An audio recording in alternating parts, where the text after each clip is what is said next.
Assalamualaikum warahmatullahi wabarakatuh. Perkenalkan, nama saya Mirna Peniari dengan NIM 23221111015.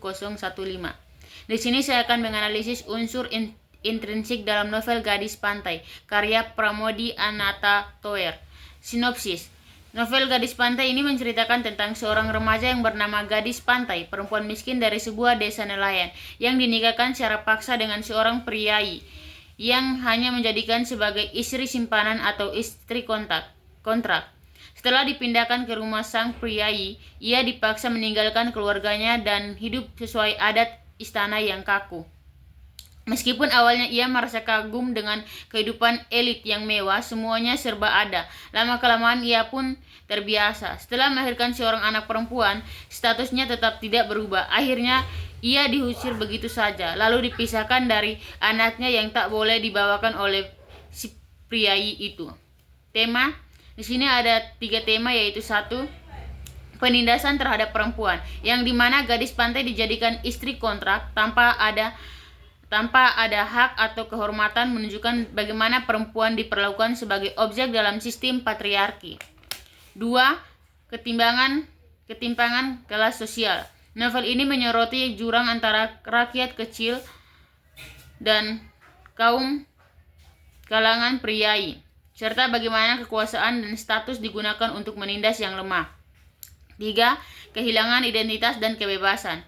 Setelah dibawa ke rumah priai, gadis pantai harus meninggalkan kehidupan yang bebas di desa dan kehilangan jati diri sebagai perempuan merdeka. 2. Tokoh dan penokohan. Tokoh 1. Gadis pantai. Tokoh utama yang bersifat protagonis dan termasuk tokoh golongan masyarakat marginal yang mempunyai sifat penurut, penakut, pengalah, dan polos, yang sangat mencerminkan karakter wanita Jawa.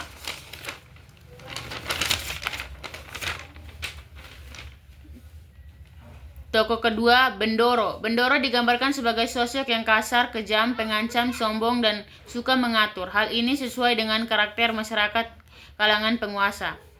3. Bapak Gadis Pantai. Digambarkan sebagai seorang pelaut dengan tubuh yang kuat dan tegap. Digambarkan sebagai sosok yang dihormati dan berani di kampungnya. 4. Emak Gadis Pantai. Digambarkan sebagai sosok yang sabar, penyayang, dan selalu menenangkan hati anaknya. 5. Merdina. Digambarkan sebagai sosok yang cantik namun kata-katanya sangat pedas dan sombong. 6. Sidul. Sidul merupakan seorang pendongeng yang mempunyai sifat pemalas. 3. Latar tempat secara universal berada pada suatu daerah di Jawa Tengah, yaitu Kampung Nelayan, Kabupaten Rembung. Namun secara detail terdapat beberapa latar tempat dalam cerita tersebut, seperti rumah, Bendoro, pantai, kebun.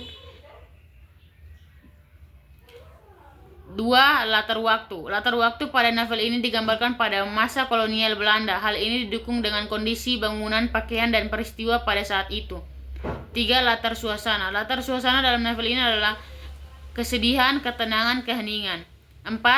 Alur dalam novel ini menggunakan alur maju. Hal ini ditandai dengan penggambaran peristiwa yang secara urut, mulai dari pengenalan tokoh, munculnya konflik, kemudian penyelesaian konflik, dan ending. 5. Sudut pandang yang digunakan dalam novel ini yaitu sudut pandang orang ketiga. Hal ini ditandai dengan penggunaan kata ia yang identik dengan kata ganti orang ketiga. 6. Gaya bahasa yang digunakan dalam novel ini banyak menggunakan majas. Salah satunya adalah majas personifikasi.